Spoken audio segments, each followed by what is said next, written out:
and welcome to the Music Polyglot channel. Today we are going to have a look at Summertime Sadness by Lana del Rey. Great song. It's a piano song. There's no guitar. Is there a guitar? Can't remember, but the main part is not a guitar. So we are going to translate the piano into a guitar. So I'll show you a few different approaches that you can use to do that, not just for this song, but for any song. This is actually a great song to learn if you are a beginner. Let's have a look at all that in a close-up. Let's begin by talking about the chords. We only have 4 chords in the whole song. Well, there's actually a 5th in the bridge, but the main sequence only has 4 chords. So let's go through them first, and then I'll show you a bunch of different ways to play these chords. Chord number 1, A major. Your regular open A major. Chord number 2, C sharp minor. So 4th fret, barre, and then you want an A minor shape. Right, you're only playing 5 strings here. You ideally are muting the 6th. Chord number 3 is really a B major, right? But because this shape is really awkward to get to, I'm choosing to play this as a B sus2 because it also, I think, goes better with the mood and the vibe of the other chords.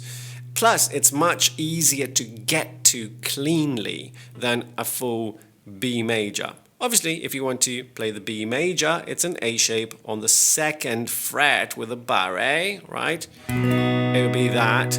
But the one I'm suggesting is this. And chord number 4 will be an F sharp minor. Regular F sharp minor. Now you will have noticed that in different sections I played them slightly differently. So let's go through the variations on those chords plus the rhythms, the different rhythms that you can play in the next section. So let's talk about that intro first. So I'm playing the 4 chords that I just showed you, but in a slightly different way. So instead of playing a straight A major, I'm playing an A sus2. For which the only thing you have to do is to remove your ring finger so that now you have an open B, right, open 2nd, and that's it. That turns it into an A sus2. That's going to be chord number 1. For chord number 2 that we said was a C sharp minor, like that, right. What we are wanting to do here is to open up the 1st and the 2nd strings that now are kind of on the barre, and the middle finger is also playing one of those strings. What we want to do is to have them ring open. So we take off the barre, the index goes just to play the bass note of that chord, which was on the 4th fret of the 5th string, right? And you keep the other 2 fingers. Essentially, I don't know if you've noticed that you kind of end up with a power chord shape, plus the open 1st and open 2nd strings. That's still a C sharp minor. It's a C sharp minor 7 now. You've added 1 note to the chord. Chord number 3, same idea, exactly the same. So that same power chord shape, but down 2 frets. And for the F sharp minor, we're going to actually go for the same idea. Now this is harder because it's not going to be that, right? Because they would sound horrible. So it's not that. But it's something similar. So let's start off with the F sharp minor. Okay. Look, we are actually going to dispense with the low 6th string. We're not going to play that bass note. We're going to take that finger to the G string instead. G string still 2nd fret, right? So it's playing that A note. The other 2 fingers are not going to move from the 4th string for the pinky and 5th string for the ring finger. And now we're going to avoid the low 6th string altogether and start our strum from the 5th. And that way we have the open 1st and open 2nd strings again. Okay, do you see where this is going? Did you spot the pattern? So what we're doing really is to, on all 4 strings, we're opening up the 1st and 2nd strings so that they become the common sound that those chords have between them. Right?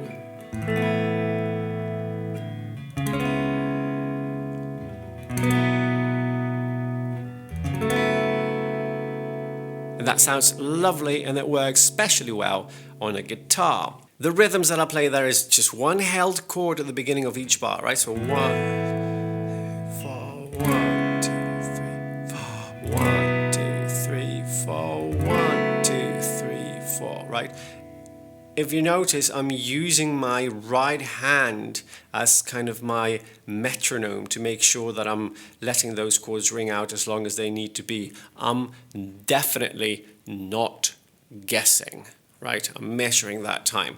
And the other thing you have to pay really close attention to is the chord changes themselves. Make sure that they're nice and clean.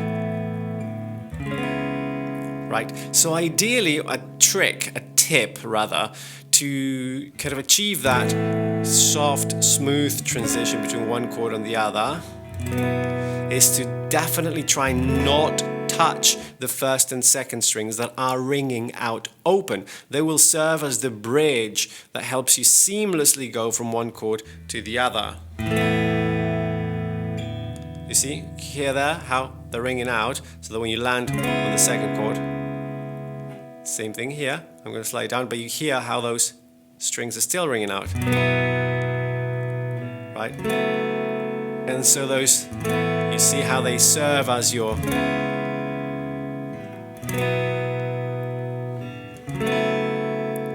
background. Okay, so practice that. It's actually a lot harder than it looks and that it seems, right? To play those things cleanly, because you only really get one strum and it has to be right. So yeah, that's going to take a little bit of practice, but it's definitely obviously worth doing. Let's move on to the second variation, the one that you could play, say, in the verses. This first variation works great for the intro, and it works great, for example, at the end when you have that slowed down chorus, right? That would work great then. Let's look at a second variation that you could try in verses. We're going to again play this variation of the chord shapes, but the main difference is going to be in the rhythm and in what we do with our right hand. Maybe for this one we want to do something more like arpeggi.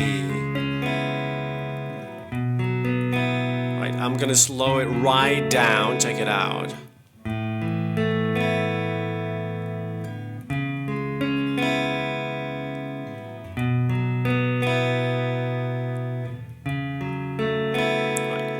So it's actually very simple. I'm going for the first variation of the chord, so the sus2 chords.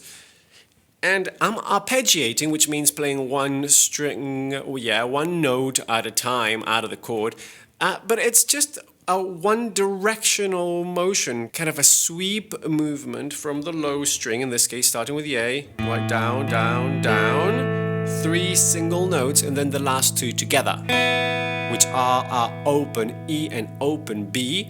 And because we'll be repeating that throughout the course, it gives it a really nice effect of almost like a piano thing, right? This is a piano song, and this is a little bit of a piano effect in that you would play a different set of 3 notes on the left hand and then the same 2 notes on the right hand. It kind of gives you that effect a little bit. Check it out. And on the second chord, different 3 notes on the bottom, but same 3 notes on the top. See what I mean? So it's a really nice effect. Again, just like the first one, this is actually harder than it looks, so make sure that you practice that diligently and slowly to begin with, right? Practice it really slow to make sure that the movements are nice and smooth. Because just like with the first sequence, you want to keep these chords flowing nicely from one to the other without gaps, and that requires really careful movement on the left hand from one chord to the next, so that you don't stop those strings, first and second, that are ringing out open. Beautiful. For the third variation, which you can play for the pre-choruses, again, we're going to play the same chords. The whole song is pretty much the same chords, but this time we're going to add a little bit more energy. So we're going to switch to strumming, and we're going to do something very, very simple, very piano-like, right? Remember that we're trying to follow along the vibe and the spirit that a piano song has, which on the guitar we interpret as things that are very much rooted on the beat. So that's exactly what we're going to do now. We're literally going to play just a strum on all 4 beats of the bar. But, and here is kind of a question for you. I'll play it for you once and see, am I playing all 4 beats exactly the same? Check it out. 3, 4.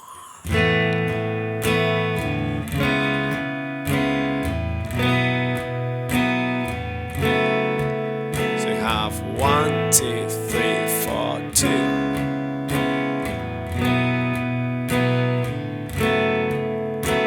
All right. So I'm definitely playing the chords on each beat. 1, 2, 3, 4. All right. But they're not all the same. What's different? We have an accent on 1 and 3. 1, 2, 3, 4. 1, 2, 3, 4. 1, 2. 2 and 4, you can almost not hear them, right? They're more of a rhythmic effect than they are kind of strummed chords.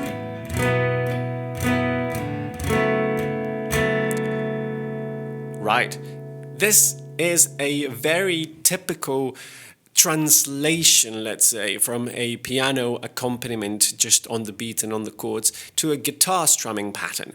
Now, how to achieve this kind of accent and de-accented beat? On the accented beat, you want to make sure that you play every single string and note in the chord. Right, all 5, making sure that I'm not catching the bass notes, the low strings that I shouldn't be catching.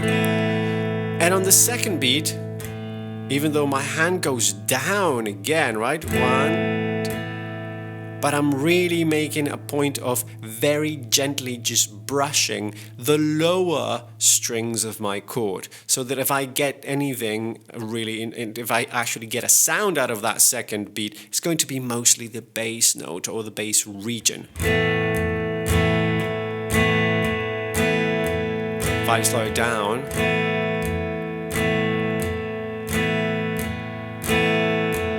can you hear that it's so faint in terms of the sound, because the sounds that are ringing out are so overpowering that the effect is more of a rhythm effect. Okay, so look out for that. It needs to sound like the rhythm is drivey, but the chords are a lot more settled in the background. Big chords on 1 and 3.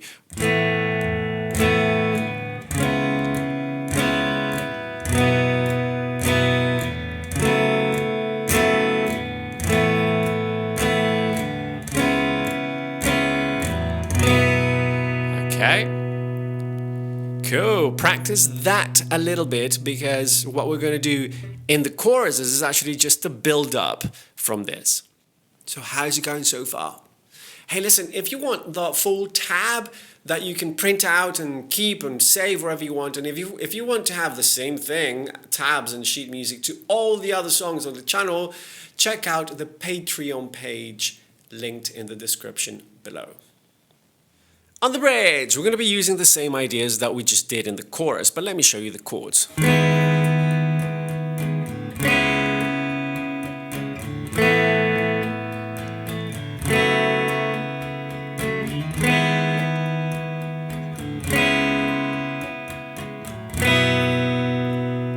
Okay, so hopefully you recognize 3 out of 4. The only one that's new is the first chord. It's a type of G sharp minor, but we're using actually the exact same technique or trick or whatever you want to call it that we did on the first F sharp minor chord, right? Turning it from the full barre into just that with the open first and second strings, which makes this an F sharp minor 11. So this is the exact same shape actually that we're going to be taking up 2 frets, right? Just 2 frets, to now play that G sharp minor, right, as if it were that. But again, we are avoiding the low 6, so we don't really have a bass note, and we're going to have that same shape. Because of the open E and the open B, this chord would become a G sharp minor 6th, and with a D in the bass, right? So its name is a little bit complicated, but you should think of it as the G sharp minor chord.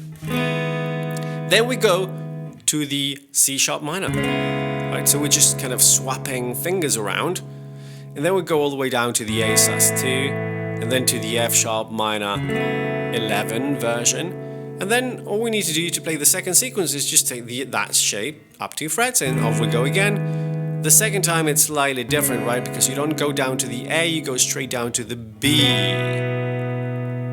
and that's the end of the bridge. And really, that's the end of our job here. All you now have to do is to pick out of those variations where you want to play what. Make sure that you're consistent, so stick to the same thing every time, and it's going to sound great.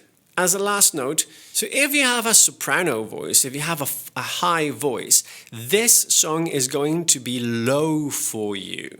So, capo, right? Try capo on 1 or 2, that should be enough if you have a really high voice, or if you're very confident in your high register, try capo 3. And obviously you just stick the capo on and you try the exact same shapes, right? The exact same things from the capo as if the capo was now 0. Right. There we have it. Well, I hope that was fun and useful. If it was, don't forget to give the video a like and to subscribe to the channel.